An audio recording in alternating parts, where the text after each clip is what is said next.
सृष्टि के प्रारंभ से भी पहले, जब न अंधकार था न प्रकाश, न दिशा थी न काल, न मृत्यु का अस्तित्व था न जीवन की परिभाषा, उस अनंत शून्य में केवल मौन था, और उस मौन के भीतर था चेतना।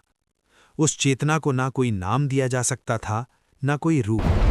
वही था परब्रह्म। उसी परब्रह्म की एक हल्की सी स्पंदन से उत्पन्न हुआ काल।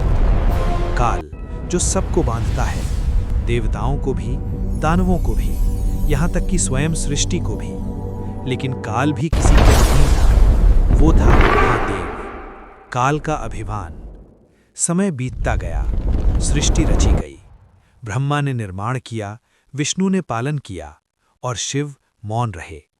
पर काल के भीतर एक प्रश्न उठने लगा। यदि सब कुछ मेरे अधीन है, तो क्या महादेव भी? ये विचार पहली बार था, और यही सबसे बड़ा अपराध।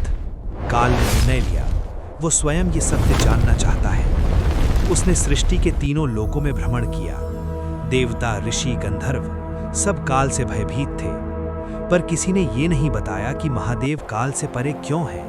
काल पहुंचा कैलाश। एक दिन काल स्वयं कैलाश पर्वत पहुंचा। वहां महादेव ध्यान में लीन थे। न आंख खुली, न श्वास की गति।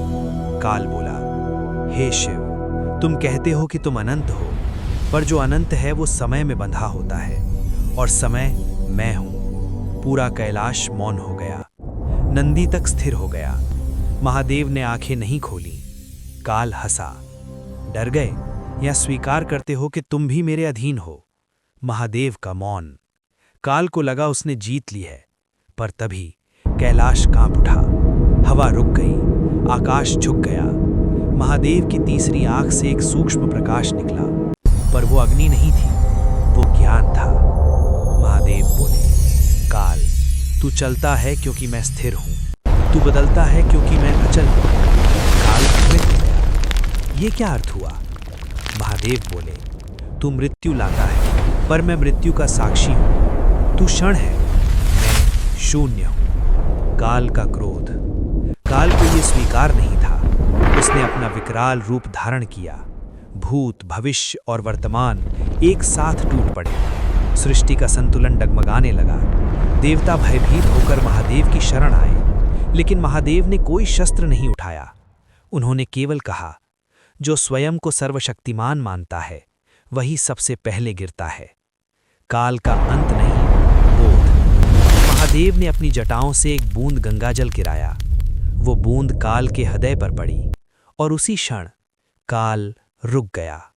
पहली बार समय थम गया। काल ने देखा, उसका अस्तित्व महादेव की चेतना से ही निकल रहा था। वो कांप उठा, तो मैं केवल तुम्हारी छाया हूं। महादेव ने सिर हिलाया, तू आवश्यक है, पर सर्वोच्च। महाकाल का जन्म। काल ने अहंकार त्याग दिया।